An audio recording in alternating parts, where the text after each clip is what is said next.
bienvenidos una vez más a Cine en Corto del canal Foro CX. Bueno, tenemos nuevos invitados, nuevo cortometraje y bueno, preséntense por favor. Primero las damas.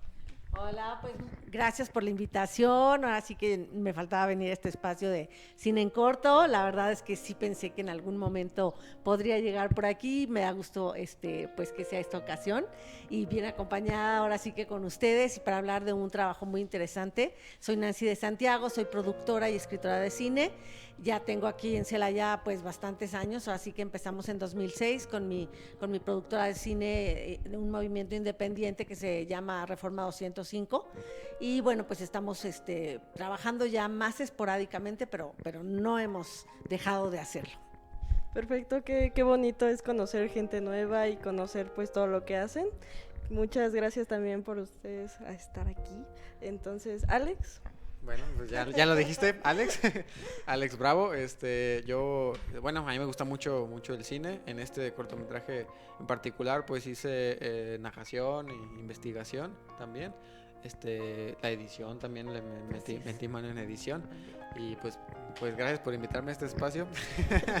Normalmente sí, claro. Yo hago las entrevistas, ahora exacto, me van a entrevistar. Te toca a ti. Se siente raro, pero se siente chido. Bueno, ¿qué tal si vemos el corto y luego empezamos con algunas preguntitas sobre el corto? ¿Qué les parece?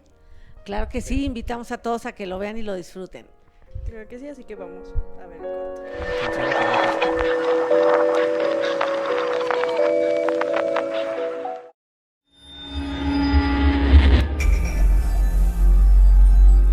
Estamos viviendo tiempos violentos. La sociedad actual padece de una constante exposición a conductas agresivas y estamos a nada de aceptar que es normal vivir así. Por eso, necesitamos reconocer esa situación y actuar. No esperemos a las instancias públicas, salgamos en defensa de las instituciones, la sociedad y los valores.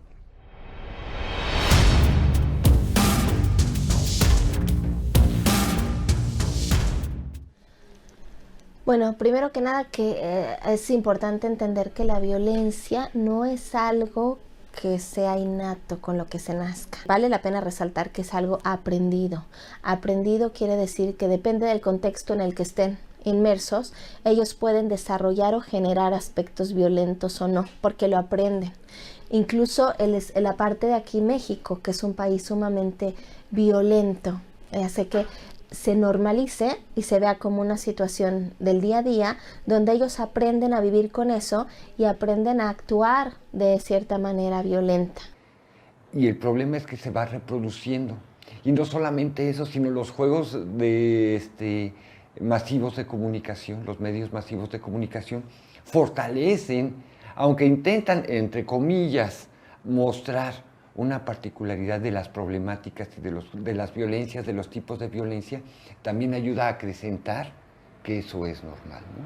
Escuchar el narcocorrido, escuchar las noticias, que es pura nota roja, ya sería cuestión de calcular incluso los tiempos, cuánto tiempo le dan a la nota roja y cuánto a los asuntos políticos, ¿no? Hacia dónde se están dirigiendo también las reflexiones en los mismos noticieros. Todos estos elementos hacen que para los jóvenes esto se vuelva cotidiano. Y el problema está en que asuman esto cotidiano y que no tengan con qué compararlo. ¿Cómo pueden resurgir una forma de vida diferente? ¿Dónde tienen la capacidad de escuchar cuando ya no hablan? Ya todo está por el internet. Si bien es cierto, amplía el panorama o la oportunidad de comunicación, también marca una distancia que ya no se hace tan personal, sino se hace muy virtual. Y esa situación facilita el que se vicien, el que se puedan llegar a viciar fácilmente esos medios de comunicación, en donde se pierde esa parte sensible de persona a persona, y también que se puede generar condiciones de poner en riesgo inclusive a la integridad de las personas, su seguridad, ¿no? Que lo están padeciendo de manera particular los jóvenes, y muy jóvenes, por cierto. Porque existe también el otro problema, ¿no? Se enseñan todos los derechos, luego no todas las responsabilidades. Se nos ha enseñado a manejar el juego de la individualidad, del respeto, de respétate, cuídate, pero el problema está en que dónde queda lo colectivo. Es importante mirar atrás para saber si hacer o no lo mismo más adelante. Pero si no echamos un vistazo al pasado, ¿cómo podremos tener una buena visión del futuro? Entonces, la pregunta que yo haría aquí en este sentido, ¿hasta dónde llega su memoria? Hay una desconexión también histórica con estos jóvenes, ¿no? Ya preguntarles sobre los acontecimientos del pasado, rara vez ya lo conocen. La historia ya no es un elemento clave para su vida, ¿no? Son los momentos, son los instantes lo que va determinando, desde mi punto de vista, a los jóvenes. Entonces, el problema es cómo fluye en este instante, ¿no?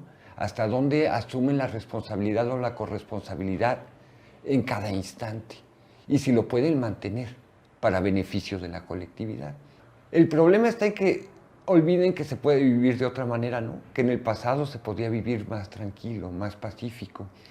Es que este es el gran problema con la violencia en los jóvenes, de que están aprendiendo que eso es cotidiano, que eso es normal.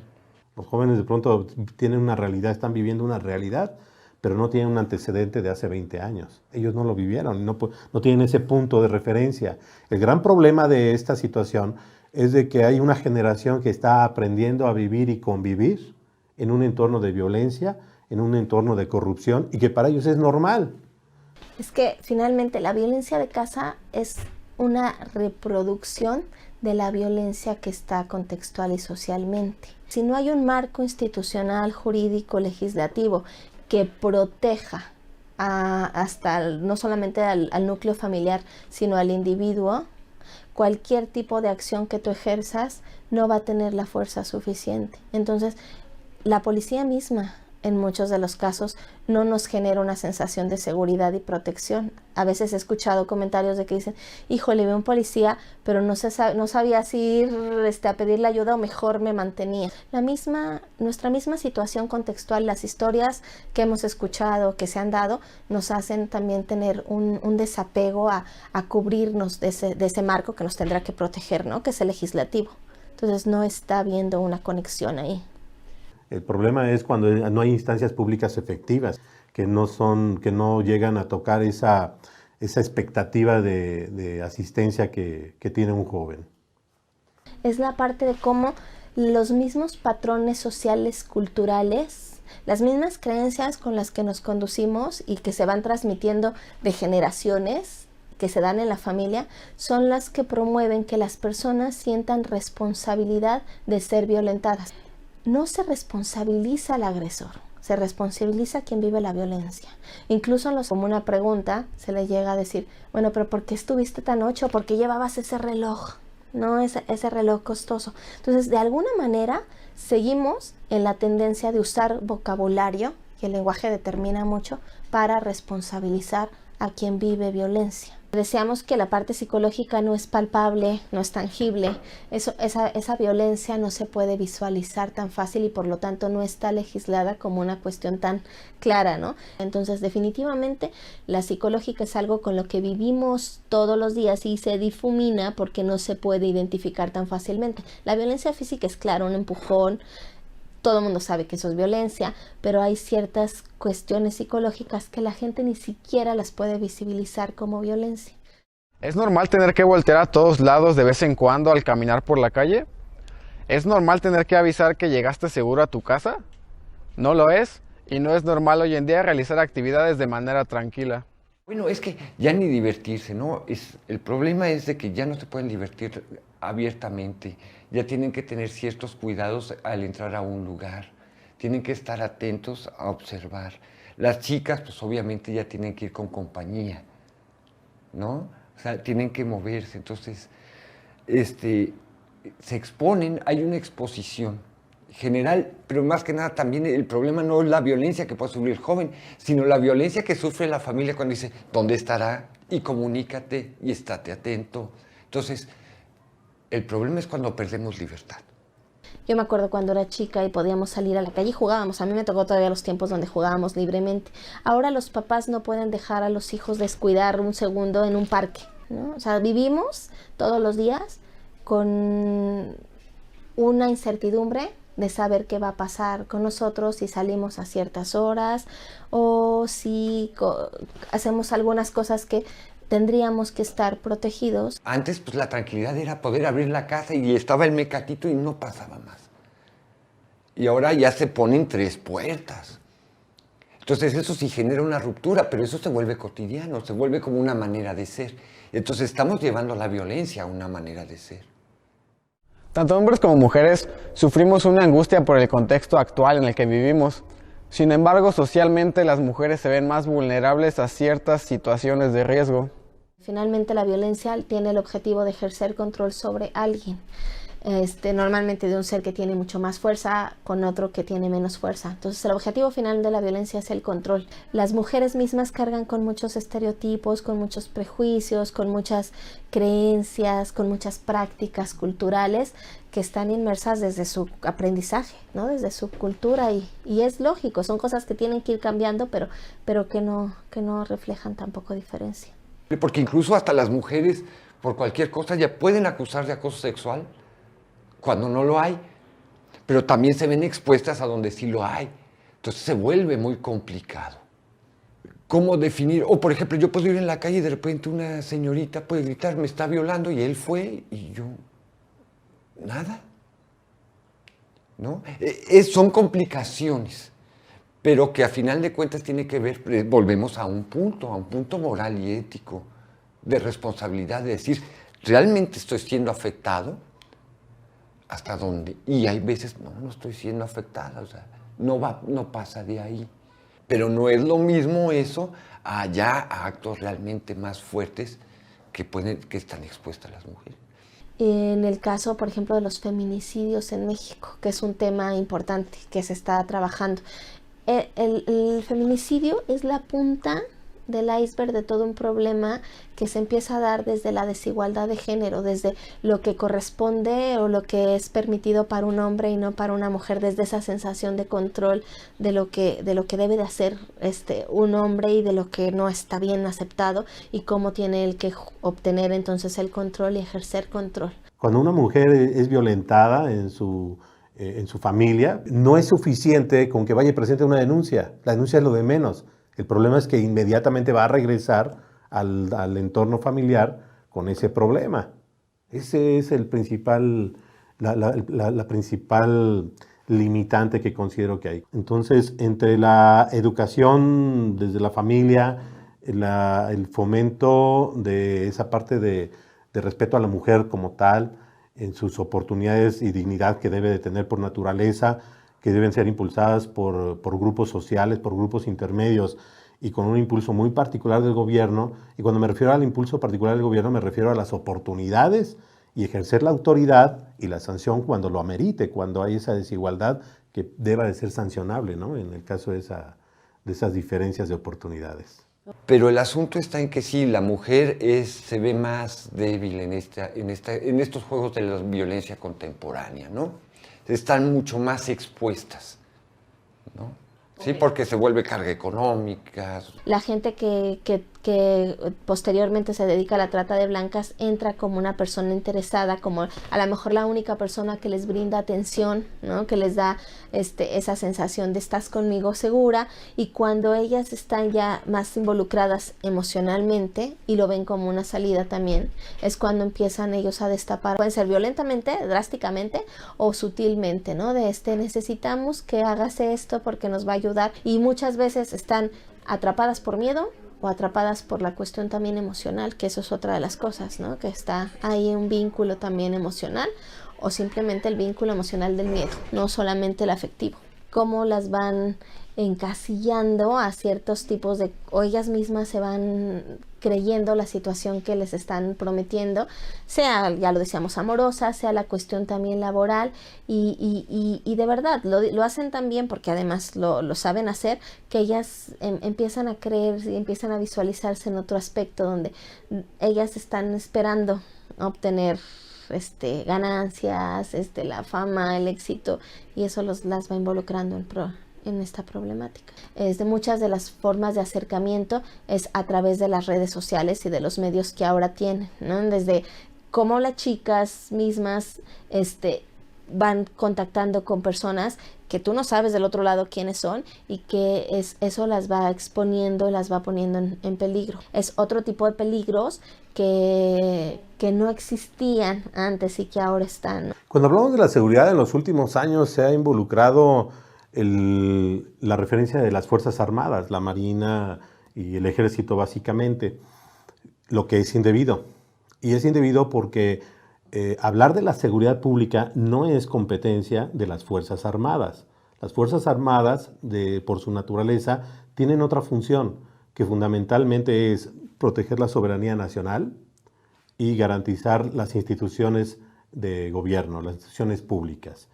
Y obviamente resguardar las áreas estratégicas a nivel nacional, petróleos, Comisión Federal, etc. Esa es la naturaleza del ejército. No le corresponde, por función, atender asuntos de seguridad.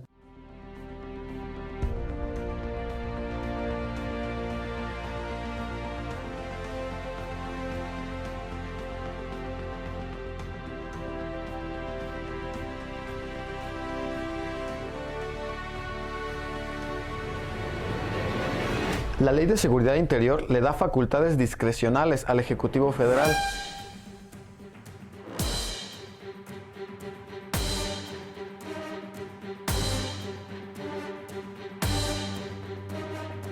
También le otorga facultades discrecionales al Ejército.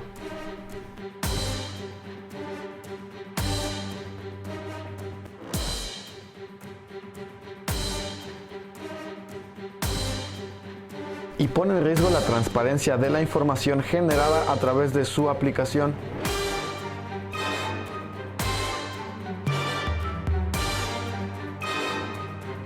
Esto quiere decir que le da carácter de información reservada.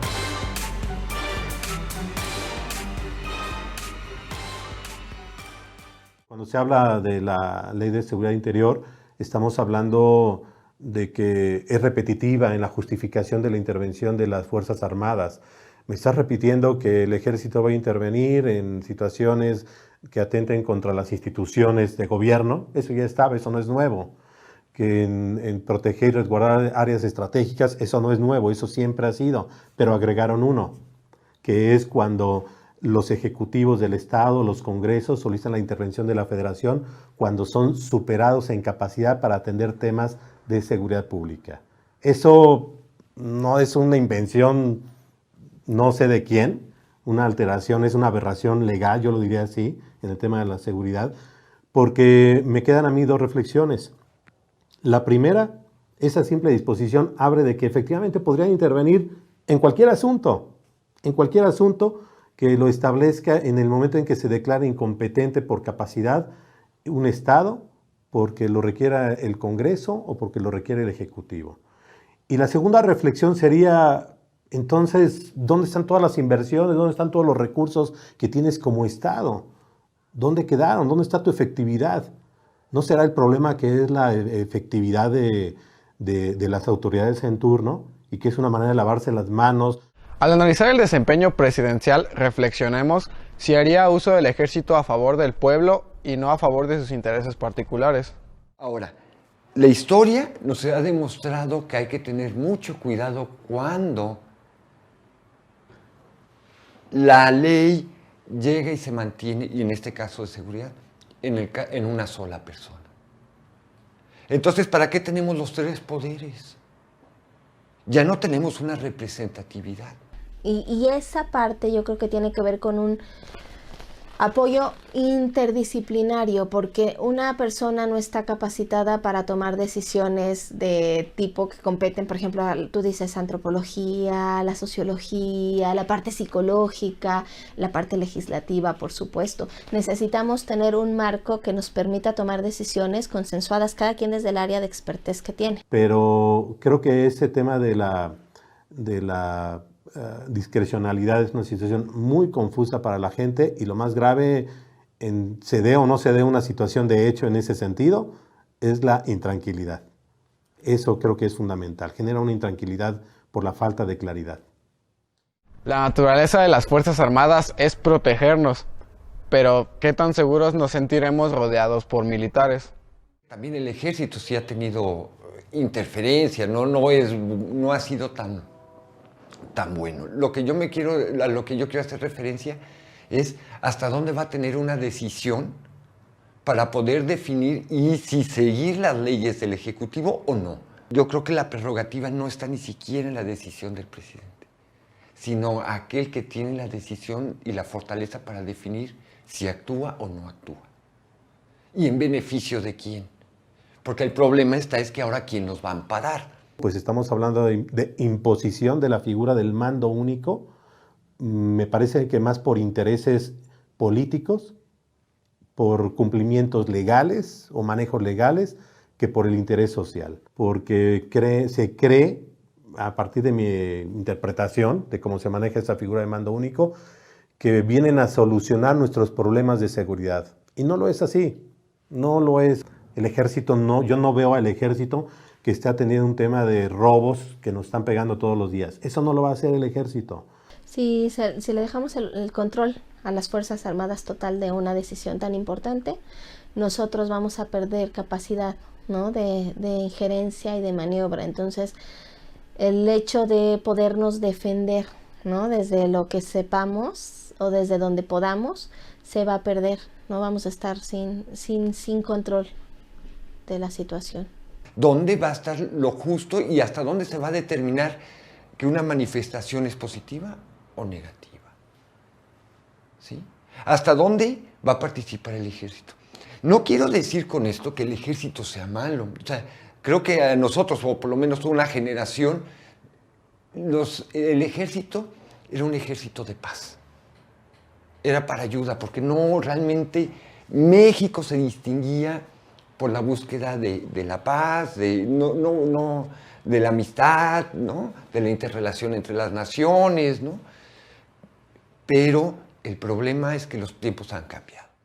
Respecto a la transparencia, será preocupante que las acciones del ejército queden reservadas, por lo que si violan derechos humanos solo lo sabrán las autoridades. ¿Eso dará pie a la impunidad o a una verdadera protección? Yo creo que es una manera mañosa, lo voy a decir muy coloquialmente, una manera mañosa en donde el gobierno dispone de cuestiones administrativas o se respalda en disposiciones legales como esta para el manejo de información, que es la inteligencia. La inteligencia refiriéndola como un manejo de información clasificada y en una utilización mucho más avanzada. Los gobiernos, hay gobiernos que tienden a manejar la inteligencia, que tarde o temprano se puede desviar muy fácilmente para intereses de grupos alejados pues del interés público. Y para hacerlo, pues no me interesa, desde un punto de vista del gobierno, no me interesaría tanto lo que opines. Simplemente hay una ley, se cumple, obtengo información, la proceso, la aplico como yo la necesite o la quiera utilizar y se acabó. Finalmente es una manera de autoritarismo. ¿Dónde quedó el 68? ¿Dónde están esos informes? Creo que ya pasamos por ahí. Creo que tenemos una buena experiencia en relación a los archivos, al ocultamiento de decisiones. Y ahora volvemos a las contradicciones mismas del sistema. Nos dicen, vamos a generar el discurso de transparencia, pero no vamos a ser transparentes porque es una decisión que yo tomé y lo voy a mantener oculto.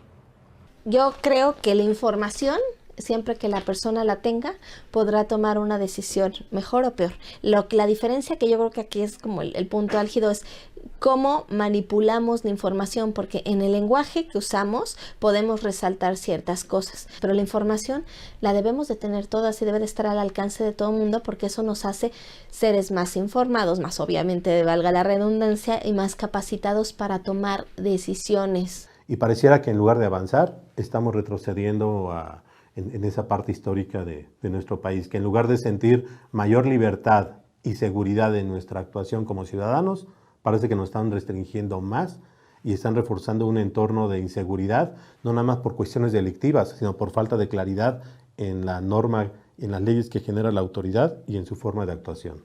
No necesitamos tantas leyes. Si el pueblo es responsable, no necesita tanta ley. Pero si están poniendo leyes algo está pasando. El exceso de ley no es bueno. Y entonces la transparencia, pues transparencia ¿para quién? Es que nos expliquen qué es la transparencia. Porque pueden pedir toda mi información, incluso hasta personal, y yo no tengo ninguna protección de ley. Porque el presidente sí, y si el presidente es el primero entre nosotros, pues tendría que actuar en consecuencia. Lo fundamental es si tenemos o no tenemos confianza en la autoridad. Porque si la tuviéramos, y nos dice la autoridad que se reserva una información en razón de su naturaleza, quedaríamos satisfechos. Pero el hecho de que no tengamos una confianza en la autoridad, eso automáticamente cualquier cosa que haga, aun cuando sea correctamente o conveniente, de acuerdo a protocolos o a manejo propio en el entorno de la seguridad, no lo vamos a ver bien. Y la única manera de generar confianza es siendo transparente. Y digo transparente de manera responsable, porque la transparencia no implica abrirse todo. Obviamente hay que ser prudentes. Hay información y cualquier persona con sentido común sabemos que hay información que no debe de divulgarse por muchas situaciones. Pero en la regularidad, la transparencia implica, te escucho a ti ciudadano, lo que opinas, tus quejas las aclaro a un alcance, si las puedo responder, las respondo, que te quede claro, y si no te explico por qué no. Pero cuando existe una cerrazón de la autoridad, eso genera desconfianza. No importa lo que haga la autoridad. El reto número 1 de la autoridad es generar confianza. Entonces, ¿quién debe atender el problema? Es un asunto que le compete y debería preocuparnos a todos. Sin embargo, los que hoy toman las decisiones buscan delegarlo a la siguiente generación cuando todavía pueden hacer algo. Lo importante es de que los adultos que hemos ya tenido esa oportunidad facilitemos ese paso de ellos y no se bloqueen. A veces hay adultos que nos cuesta o les cuesta trabajo el soltar esa posición y limitamos el desarrollo de los jóvenes. Yo creo que la oportunidad exactamente es de los jóvenes, no es detenerla, sino impulsarla. ¿De qué manera impulsarla? Implica orientarlos, el famoso coaching, el tema de darle espacios con responsabilidad, pero orientada. Creo que esa es la parte en donde se pueden enfrentar riesgos controlados a partir de ser asistidos. La educación es la parte que va a contrarrestar de forma muy contundente un problema de inseguridad. Eso es sabido y eso es más que probado. Pero después de ello viene el tema de las oportunidades de trabajo, oportunidades de emprendimiento, ¿okay? Que sean realmente abiertas, que no se limiten como programas que existen actualmente muy limitados, ya sea por recursos o aplicados de una manera privilegiada y no de una manera más abierta, ¿no? Como deberían de ser. Es que el problema no está en los jóvenes, sino en las políticas educativas, en las políticas sociales. Estaría el punto en que tendríamos que atacar y resarcir el fomento hacia la solidaridad y hacia los puntos de vista de comunalidad y darles nuevas expectativas como otros tipos de nuevas economías, otras formas de relaciones sociales. Cuando tú normalizas en un contexto, en un país, ciertas situaciones, pierdes la visión de lo que no debe ser. Entonces los jóvenes ahora, que es una parte también cultural, tienen que aprender qué situaciones están cometiendo, ejerciendo o sobre ellos o ellos hacia otros. Y es una cuestión de educación para que esto pueda irse modificando. La policía, la legislación no podrá como hacer demasiado si no cambia la parte cultural, ¿no? Que eso es lo que necesitamos. El problema es definir quién va a decidir y en qué momento va a decidir. El problema también está en a quién le interesa. ¿Cómo reparar la apatía y la insensibilidad que se han generado en la sociedad por el uso abusivo de la tecnología? No se trata de ser tradicionales, sino que demostrar que existe una condición social colectiva que nos permitiría vivir de otra manera y que eso que parece cotidiano es una ruptura de un orden social que tendríamos que rescatar para generar esa o rescatar esta historia en la búsqueda de una mejor humanidad desde todas sus partes, ¿no? Violencia, jóvenes y futuro. Relacionando estos tres ámbitos, los jóvenes son el futuro y la violencia es el principal obstáculo a superar para el desarrollo pleno de cualquier persona. El problema es que enfrentamos violencias más difíciles de detectar. Incluso la familia nos limita.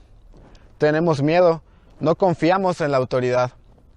Y respecto a la Ley de Seguridad Interior, nuestros gobernantes redactan leyes que se leen muy bien, pero que al aplicarse, la corrupción y los intereses particulares hacen que no se cumplan como deberían. Nuestra última esperanza es que la ciudadanía despierte y exija a sus autoridades el cumplimiento total de la protección de nuestros derechos. No gritemos más muertes, clamemos por evitarlas. La cultura del miedo a través de la violencia hace que ésta vaya creciendo y que las personas no se atrevan a actuar. El silencio no siempre significa paz.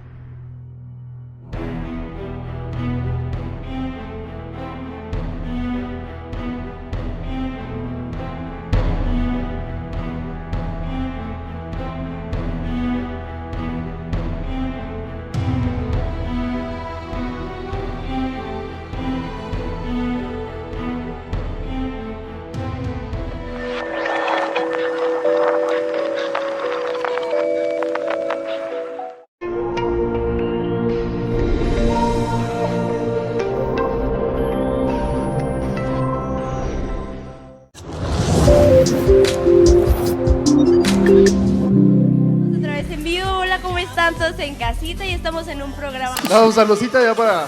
salud. Pero aquí estamos presentes, se les agradece a todo mundo que nos... Muy buenas noches, gente bonita de Celaya, con estos... Como la dislexia también es propia de la...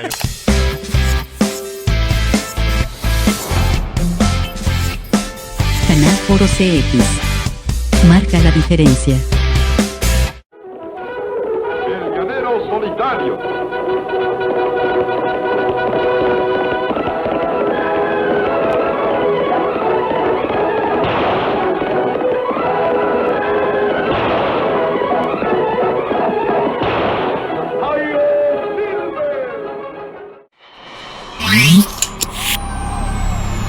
Canal Foro CX, un foro de expresión libre. Canal Foro CX, marca la diferencia.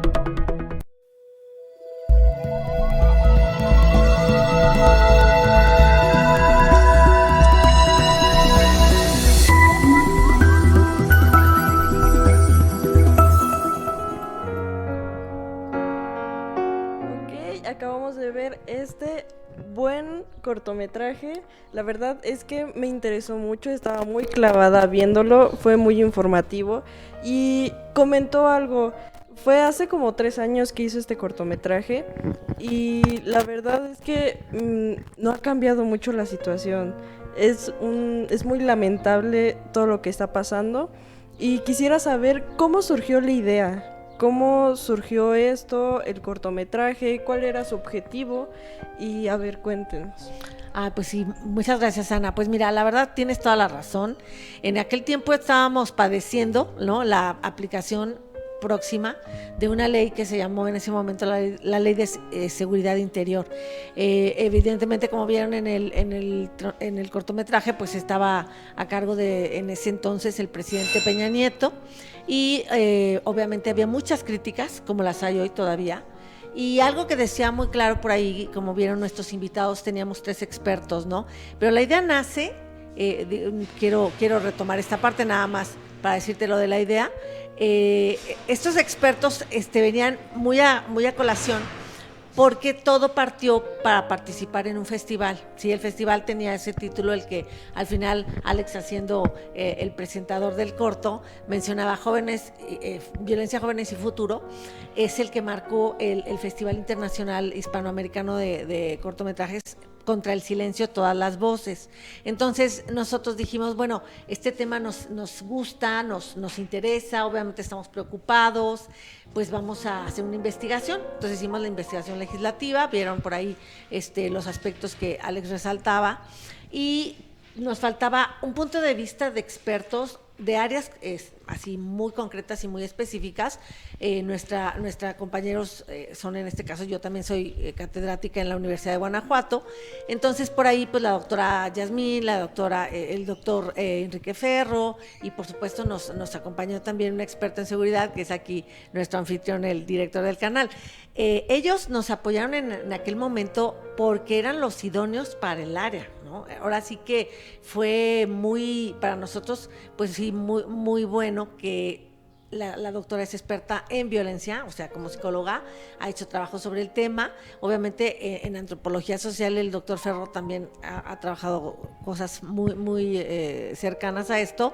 Y bueno, qué decir del licenciado Acuña, que ha estado en seguridad aquí precisamente en el municipio. Entonces, con estos elementos, bueno, yo cada vez que sale una camada de chavos que quiere hacer cine, pues se acercan a mí, ¿no? Entonces, en este caso era el grupo de 3 chicos muy, muy inquietos y muy talentosos, ¿no? De los cuales ahorita nada más tenemos a uno aquí, Miguel, Coco y Alex. Entonces, pues yo siempre me pongo, ahora sí que a sus órdenes, pues para apoyarlos, ¿no? Así surgió el corto y así surgió la necesidad de contar esta historia. Ok, me parece algo interesante porque hay muy pocos cortos que cuentan como lo que está sucediendo realmente en México y hablan también de otros países, ¿no? Pero creo que donde hay más violencia, creo yo, es en México. Como dicen, ya las mujeres no podemos ni siquiera salir, tenemos que ir acompañadas y pues también hay un punto importante que menciona, que es de que algunas mujeres como que abusan del feminismo para acusar a otros hombres, cuando realmente no está pasando nada. Entonces hay que tener conciencia y la responsabilidad de saber qué hacer en esos momentos, ¿no? Entonces, a ver, cuéntenos algo un poquito más técnico, que escuché que Alex era la edición, entonces cuéntame, ¿qué fue lo más difícil o no fue difícil editar el video? Cuéntanos un poquito. Fue más sin demeritar, más fácil de lo que pensé, porque creo que hicimos un buen trabajo respecto a, estamos hablando de normalización de violencia y la militarización del país, o sea, digamos que en términos generales, relacionándolo a jóvenes, violencia y futuro, que era el tema del festival, ¿no? Y lo más padre fue que cuando estábamos viendo los clips de los expertos, ellos nunca hablaron juntos en ningún momento, nunca se pusieron de acuerdo en nada, pero tú veías que el sociólogo le contestaba al experto en seguridad, y a la psicóloga le contestaba al sociólogo, así, en las preguntas que se hacían. Entonces fue así como de, oye, ¿qué onda? O sea, eso como que te decía que ibas por buen camino, porque ya se están contestando las preguntas, ya se están complementando todo, sin directamente haber interactuado ellos, ¿no? Entonces primero decías, oye, ¿qué onda? Esto es la magia del cine, ¿no? Y eso fue una ayuda muy grande en cuanto a ya en temas de edición, porque cuando ya identificabas eso y hacías, subrayabas ahí los temas, violencia y luego militarización y luego transparencia, uno contestaba al otro y los iba hilando. Realmente esa fue el apoyo que tuve de aquí de la licenciada Nancy respecto a hacer ese trabajo de agrupar temas de los expertos, y la edición, pues digamos que no fue tan complicada. Lo complicado quizá fue quizá acomodar un poco el material, encontrar material libre de derechos de autor, que es también lo que...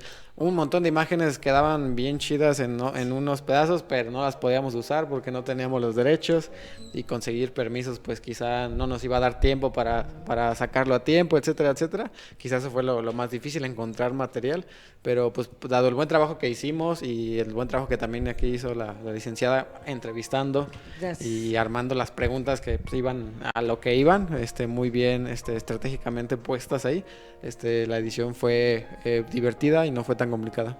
Ok, perfecto. Es muy interesante lo que nos cuentas de que no se tuvieron que poner de acuerdo, pero aún así, pues sí me tuvo como mi atención hacia el cortometraje, y eso es lo importante, más que nada.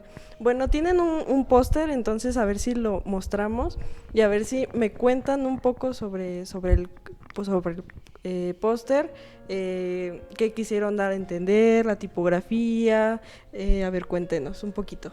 Ahí un poco queríamos, dijimos, es un documental de la Universidad de Guanajuato, ¿por qué no presentarlo en la Universidad de Guanajuato? Aquí lo que en ese momento pues también estábamos en la universidad pasando el semestre, salvando el semestre como se dice, como que rescatamos esa imagen. Me acuerdo también mucho que le pregunté su opinión aquí a la productora, y dijo, se ve padre porque se ve, el fondo se ve ahí como una celda, ¿no? Una cárcel. Exacto, rejas. Rejitas, ¿no? Ahí como y no sé, ahí como que mi postre así como de hablando de jóvenes, yo representando a jóvenes, no nos van a callar, no nos van a encerrar, pero fue una imagen rescatada del docu, realmente, pues no lo diseñamos, así fue, como le dimos el pantallazo y salió. Y lo demás pues nada más era información respecto al nombre del corto, dónde se va a presentar y el loguito de la universidad. Fue de mis primeras incursiones en el cine, y no soy diseñador gráfico, yo hice el póster, pero pues eso fue lo que elegimos esta imagen, y lo demás fue simplemente dar información sobre dónde y a qué hora. Ok, perfecto. Sí, bueno, es que también quiero agregar, los festivales te piden una serie de requisitos para la presentación. Claro. Entonces ya teníamos elegida esta foto como un estilo. Entonces a la hora que dijimos, bueno, el festival la verdad no tuvimos idea qué pasó ahí. No es porque no necesariamente hayamos quedado o no, la verdad es que no quiero hablar mal del festival, pero era mi segundo intento y nunca sabes nada. O sea, nunca te avisan si quedaste, si no quedaste. Así es. Sí, entonces, por experiencia. Exactamente. Entonces ya, si se proyectó, que es lo único que te importa, queríamos ir, etc. Pues no pudimos saber. Pero ya teníamos listo el material para poder hacerlo. Entonces, ya cuando estuvimos analizando, la foto que nos pareció que tenía esos elementos era precisamente pues la que viste, ¿no? Y me parece que como dice Alex, pues se rescataba toda esta... como que esta imagen de un joven frente a algo como la violencia, como una ley como esta militarizante, pues un poco vulnerable, un poco expuesto, y las rejas atrás, ¿no? Como un futuro un poco difícil. Esa parte a mí me pareció que era la que podíamos mostrar. Claro, es interesante también que mostrar a los jóvenes que no tienen miedo a callarse y expresar todo lo que ellos piensan, sienten, y eso es una muy buena forma de expresarlo. Bueno, muchísimas gracias por estar aquí en Cine en Corto, por mostrarnos este corto informativo, por también demostrarnos su creatividad en el póster, y pues gracias por venir. Y irnos sin antes pues también agradecer a Juan Pablo Moncada, Coco. Me acuerdo que en los créditos decíamos, pues quién se pone en quién, todos nos involucramos en cierta parte en todas las áreas. Así es. Pero ya fuimos definiendo, mira, Coco fue más dirección y fotografía, tú hiciste un poco de edición, guión. Sí. Miguel alias El Chino, que de hecho estuvo también en edición, incluso trabajó más en edición que yo. Sí. Entonces ahí un agradecimiento también a todos ellos, y a Elía, a Mauricio, a Capu. Sí, a Cassandra, nuestro elenco. Hay que reconocer ese elenco, ahí sí, esa fue una dirección mía que la verdad... Ese edificio inconcluso en la universidad nos dio el lugar perfecto. para esas tomas. La verdad es que no puedo estar más agradecida con el grupo que no era de teatro, pero que se volvió del de teatro. Todo su tesón, les agradecemos muchísimo. Y pues les agradecemos también a todos que lo vean, que compartan este programa, porque de verdad está muy vigente, desgraciadamente está muy vigente esta información. Y pues yo, gracias Ana por habernos invitado a esta tarde. Muchas gracias también a ustedes. 3 años del documental y 3 años. Y parece que lo hicimos para meterlo en un festival a un mes, digamos. Sí, totalmente. Claro. Bueno, muchísimas gracias por estar aquí, gracias a todos los que nos están viendo y nos vemos en el siguiente programa. Gracias. Gracias.